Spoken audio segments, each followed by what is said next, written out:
We're starting off with WWE as the Stamford-based promotion took over Madison Square Garden on Thursday night for its annual Christmas Week live event, offering a night filled with thrilling action and memorable moments at the iconic New York City venue. Here's a breakdown of the events from the night. LA Knight took on Santos Escobar in a match that had the crowd buzzing. A slick counter into the BFT secured Knight a victory. In a clash of power and strategy, Otis faced Xavier Woods with Kofi Kingston. While Otis dominated with his strength, Kingston's timely interference gave Woods the opening to hit a flying elbow for the pin. For the Intercontinental Championship in a 2 out of 3 falls match, Bron Breakker defended his title against Sami Zayn. Zayn drew first blood with a haluva kick, but Breakker responded with a crushing spear and a jaw-dropping mid-air spear in the final fall to retain his championship. Seth Rollins battled Dominik Mysterio in a match where Dominik's trash talk backfired. During the match, a fan threw a chicken tender at the Judgment Day member. Dom paused the match, ate it, and then said it was the worst chicken tender in New York. Rollins also taunted the crowd by teasing CM Punk's GTS, then finished Dominik off with a brutal curb stomp. Next up, CM Punk faced off against Ludwig Kaiser in a match that had the Madison Square Garden crowd on fire. Punk flipped the script with a playful 5-knuckle shuffle in homage to John Cena before closing the match with a devastating GTS. Afterward, Punk celebrated in true Punk fashion, dropping to the mat to make snow angels, much to the crowd's delight. Was it a respectful nod to Cena, a challenge, or just Punk being Punk? Either way, the moment only adds to the anticipation of Raw's Netflix debut. In a wild faction clash, the Wyatt Six faced the Final Testament. While Eric Rowan dominated, Nikki Cross shocked everyone. At one point, Scarlett attempted to hit Nikki Cross with a stink face, but it quickly backfired in a hilarious moment as the 35-year-old ended up getting bitten on the backside. Sean Ross Sapp shared the amusing incident on X. Things didn't go in Scarlett's favor as the 33-year-old Nikki Cross ultimately delivered her finisher to secure a decisive victory for her stable. Moving on, for the Women's World Championship, Liv Morgan defended against Io Sky. Sky dazzled with her high-flying offense, but interference from Raquel Rodriguez gave Morgan the upper hand.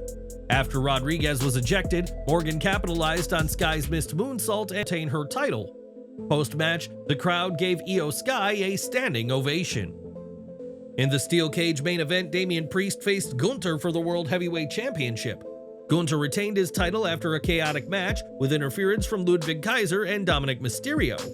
Just as it seemed Priest would be left defeated, the crowd erupted as CM Punk stormed the ring, wearing nothing but a towel, to help Priest fend off the post-match attack. Punk's appearance wasn't just a fight-saving moment, it was comedy gold. With a mic in hand, he quipped, "Sorry I'm late, I was in the shower," sending the crowd into a frenzy. After clearing the ring, Punk congratulated Priest for headlining MSG, adding an unforgettable moment to an already chaotic night. PW Insider reports that CM Punk sought last-minute permission from Triple H before making his dramatic walkout in a towel. But what are your thoughts on CM Punk's MSG towel moment? Was it peak Punk, or did he take it too far? Drop your thoughts below and let us know. Now, Kevin Owens delivered a brutal assault on Cody Rhodes after Saturday night's main event, and since then, the American Nightmare has been absent from TV.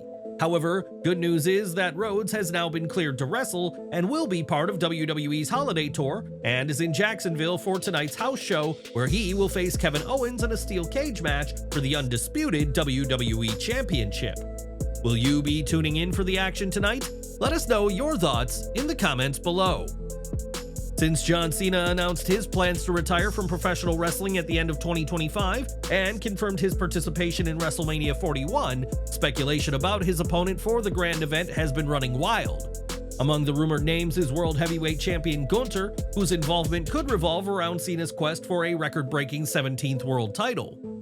Another possibility is CM Punk, a match that would reignite their legendary rivalry and provide a fitting storyline for the best in the world. However, according to WrestleVotes, another name has recently entered the conversation: Logan Paul.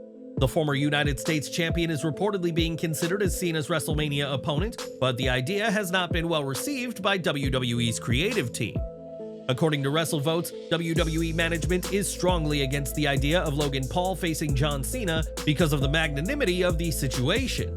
Seeing this as the 16-time world champion's last ride, the company probably wants to find him a more established opponent. This isn't a knock on the Maverick, who is an exceptional athlete, but management is probably thinking that Cena's final WrestleMania needs to be nothing short of spectacular. WrestleVotes reported, sources indicate recent rumors of Logan Paul versus John Cena at WrestleMania have, at the very least, been discussed. However, the idea has been met with resounding disapproval from several within creative. The general feeling is that this shouldn't be Cena's final WrestleMania match. Cena has a packed schedule leading up to his retirement. He revealed earlier this year that he will appear at the 2025 Royal Rumble, and WWE has also confirmed his inclusion in next year's Elimination Chamber. Additionally, the 16-time world champion is expected to take part in 35 to 40 live events during his farewell tour, kicking off on January 6th when WWE Raw debuts on Netflix. While Cena's appearances are primarily scheduled for events before WrestleMania 41, he's also anticipated to feature in several marquee shows throughout 2025, culminating in his retirement in December. What's your take on these potential opponents? Who do you believe is the perfect choice to face John Cena in his final WrestleMania match? Share your opinions in the comments below. Now, Jimmy Uso played a key role in securing the OG Bloodline's victory at WWE Survivor Series during their intense War Games match, earning praise as one of the match's standout performers. However, he sustained a broken toe after a high-flying leap off the cage, crashing through a table. The good news is that Jimmy Uso has been medically cleared to return to action. He made his comeback during the WWE Holiday Tour live event in Jacksonville, Florida, teaming up with his twin brother Jey Uso for a highly anticipated tag team match against Solo Sikoa and Jacob Fatu. This marked the Usos' first standard tag team match together in 543 days, with their last match as a duo taking place on July 1st of last year. Despite their best efforts, the Usos were defeated when Tama Tonga's interference helped the new Bloodline secure the victory. Despite the setback, the Usos were in good spirits, engaging with fans at ringside and even doing their signature Yeet chant together. Looking ahead, a new challenge awaits, as Drew McIntyre is on a quest to take down every member of the OG Bloodline.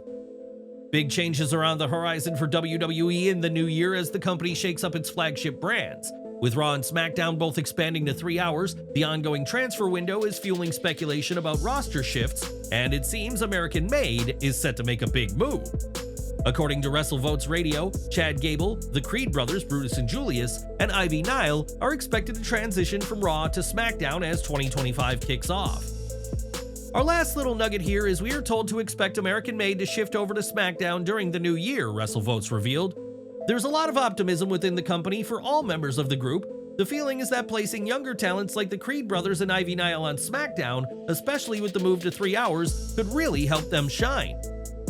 Chad Gable, a standout member of American Made, is reportedly being positioned as a key mid to upper level talent in WWE's creative plans, signaling potential opportunities for him on SmackDown. Ivy Nile, who joined American Made in 2024, brought new depth to the faction's storylines. Her shocking heel turn in August, where she ambushed Maxine Dupree on Raw, set the tone for her role in the group. Nile's interference during the Creed brothers match against Otis and Akira Tozawa established her as a force to be reckoned with, and her prominence has only grown since then. As the transfer window continues to stir excitement, fans are eager to see how American Made performs under SmackDown's bright lights. With Chad Gable leading the charge and the Creed brothers and Ivy Nile poised for breakout moments, the blue brand might be the perfect stage for this group to solidify its legacy. What's your take on American Made's move to SmackDown? Will this transition elevate the faction, or do you foresee challenges for the group? Share your thoughts in the comments. We have some breaking news as Netflix is making a big move by bringing WWE SmackDown to its platform. A newly released promotional clip showcases top WWE superstars like Cody Rhodes, Naomi, Jacob Fatu, Randy Orton, Solo Sikoa, Tiffany Stratton, Bianca Belair, Kevin Owens, The Street Profits, Chelsea Green, and Roman Reigns, generating excitement for SmackDown's highly anticipated debut on January 10th. But that's not all. Netflix has also dropped a promo for its upcoming NXT content, set to premiere on January 7th. The footage features some of WWE's brightest rising stars, including Obafemi, Roxanne Perez, Javon Evans, Trick Williams, Cora Jade, Lola Vice, Julia, and Ethan Page. Both promos highlight the thrilling action, fierce rivalries, and appearances from WWE's biggest names that fans love about SmackDown and NXT. What are your thoughts on WWE's SmackDown and NXT coming to Netflix? Which dream matchups are you hoping to see? Let us know in the comments below. We are deeply saddened to share the news that Dane, former NWA World's Heavyweight Champion, has passed away at the age of 48. His untimely demise is a significant loss for the professional wrestling community as we bid farewell to a seasoned veteran of the Squared Circle. The National Wrestling Alliance announced his passing on December 25th, revealing that he had succumbed to complications from a heart attack suffered in late November. Tragically, he passed away on Christmas Day. Dane left an incredible mark on the world of professional wrestling, competing in promotions such as NWA, ROH, TNA, and Impact Wrestling, and OVW. In 2015, he achieved one of wrestling's most prestigious milestones by winning the NWA World's Heavyweight Championship, a title he proudly held for 419 days. Our heartfelt condolences go out to his family, friends, and fans during this difficult time. May Dane's legacy live on, and may he rest in peace. AEW star Ricochet isn't holding back when it comes to addressing fair-weather fans, and he made his stance crystal clear in a fiery tweet following the December 25th episode of AEW Dynamite. After enduring another round of toilet paper antics from the crowd during his match with Darby Allin, Ricochet took to Twitter to send a blunt message to those considering a change of heart now that he's become one of AEW's most polarizing figures. "I don't want to see anyone switching it up," Ricochet tweeted. "If you didn't like me before, you missed your chance. No jumping on the bandwagon now, cheese curlers." The tweet immediately ignited a storm on social media, with fans debating whether Ricochet's no-nonsense attitude is paving the way for him to become AEW's next major heel, or simply stoking the flames of his controversial reputation. The drama unfolded during Dynamite at the Hammerstein Ballroom, where fans pelted Ricochet with rolls of toilet paper as he made his entrance. Rather than brushing it off, Ricochet grabbed a roll and threw it back at the crowd, only intensifying the already chaotic atmosphere. This isn't the first time Ricochet has faced the toilet paper treatment. A similar scene played out during the December 21st episode of AEW Collision, where he clashed with Will Ospreay. While some view the crowd's antics as disrespectful, others see it as part of the spectacle that's catapulting Ricochet into the spotlight as one of AEW's most talked about stars. His bold declaration about bandwagon fans has certainly added fuel to the fire, leaving fans wondering just how far Ricochet's fiery persona can take him in AEW. What do you think of Ricochet's new heel character? Is it winning you over, or does it still fall flat? Share your thoughts in the comments section below. Under the guidance of Shawn Michaels, NXT has seen tremendous growth over the past year, and it's clear the company has ambitious plans for the brand moving into the new year. Among these plans are internal discussions about hosting NXT tapings at the iconic Hammerstein Ballroom. According to PW Insider, conversations have also included the possibility of NXT tapings in Nashville. However, as of now, no official dates have been confirmed for these potential events. The Hammerstein Ballroom has been a hotbed of activity recently, hosting several major AEW events including Collision, Dynamite, and the ROH Final Battle pay-per-view. This increased demand underscores the venue's appeal for wrestling promotions seeking a historic and electrifying atmosphere. NXT's willingness to embrace wrestling history is evident, as seen earlier this year when they held a weekly episode at the legendary ECW Arena. A potential Hammerstein Ballroom taping would further reflect their appreciation for wrestling's iconic venues and the spirit of ECW's legacy. What's your take on WWE NXT potentially taping shows at the Hammerstein Ballroom? Do you think it's the right move for the brand? Let us know your thoughts in the comments below. Bret Hart's long-standing grudge against Bill Goldberg stems from the infamous kick at WCW Starrcade 1999, which ultimately ended Hart's wrestling career. Over the years, Hart has been vocal about his frustrations with Goldberg, often criticizing him publicly. Now, Goldberg's son Gage has weighed in on the matter, offering his perspective on the lingering tension.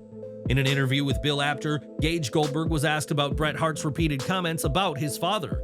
Gage shared his thoughts, emphasizing the importance of moving on from past incidents. He acknowledged that accidents happen in wrestling and suggested that holding on to old grievances isn't productive, especially considering Goldberg's successful career in the industry. We don't really like to talk about that a lot, but I mean, you gotta let things go, 100%. You can't just keep harping on this one thing when someone's successful. Stuff happens. The kick in question left Bret Hart suffering from post-concussion syndrome, forcing him to retire from professional wrestling prematurely. Hart has been openly critical of Goldberg's in-ring skills, even going so far as to rate his work rate 0 out of 10. Fans often speculate about how the wrestling world might have evolved had Bret Hart been able to continue his career. While Hart has stated publicly that he forgives Goldberg for the incident, his lingering remarks suggest that some resentment still lingers. Even Goldberg himself has urged Hart to let go of the bitterness surrounding the event. What are your thoughts on Bret Hart's enduring resentment towards Bill Goldberg? Do you think it's time for him to move on, or is his frustration justified? Share your opinions in the comments section below. The legal battle involving Vince McMahon, WWE former executive John Laurinaitis, and ex-WWE employee Janelle Grant continues to intensify, with Laurinaitis now officially supporting WWE's motion to shift the case to arbitration. On December 24th, Laurinaitis filed a motion in the U.S. District Court for the District of Connecticut, and in his filing, Laurinaitis argued that as a full-time WWE employee at the time of the events in question, he qualifies as a released party under the settlement agreement. This classification, he contends, protects him from lawsuits such as Grant's. Laurinaitis further emphasized that arbitration is the sole and exclusive method for addressing any issues related to the agreement's terms. McMahon's legal team has made similar claims, asserting that Grant's lawsuit violates the settlement agreement's arbitration clause, which mandates arbitration as the primary avenue for resolving disputes. Grant's attorneys face a January 13th deadline to respond to these motions. Legal analysts speculate that her team will challenge the push for arbitration, potentially arguing that the agreement's terms are either invalid or irrelevant to her claims. As this high-stakes legal saga unfolds, WWE and McMahon's camp remain resolute in their efforts to move the dispute out of the courtroom. Stay tuned to Slat Rock Wrestling for further updates as new developments emerge. Do you believe arbitration is the right path for this case, or should it proceed through the court system? Share your thoughts in the comments below. We are ending with WWE and TNA, as the two wrestling promotions have formed a strong partnership, and one of the major outcomes of this collaboration was the reunion of the Rascals earlier this year, an event that fans absolutely loved. In an interview with Joel Pearl from Fightful Overbooked, Trey Miguel shared details about the Rascals reunion on WWE television. He explained that it all started with a text from Zachary Wentz when the partnership between WWE and TNA began. Miguel revealed that he, Zachary, and Wes Lee had always discussed the idea of getting the group back together, but he never knew how it would happen. One day, Miguel went to the office and was told, "I'm going to NXT to reunite the Rascals." However, the reunion was short-lived, as Wes Lee betrayed both Zachary Wentz and Trey Miguel before engaging in a long-standing feud with Wentz, which ultimately led to Lee's defeat. Now fans are left wondering if there will ever be a time when the Rascals reunite once again on NXT television. In the world of professional wrestling, anything is possible. Would you like to see the Rascals reunite on NXT one day? Share your thoughts and feedback in the comments below.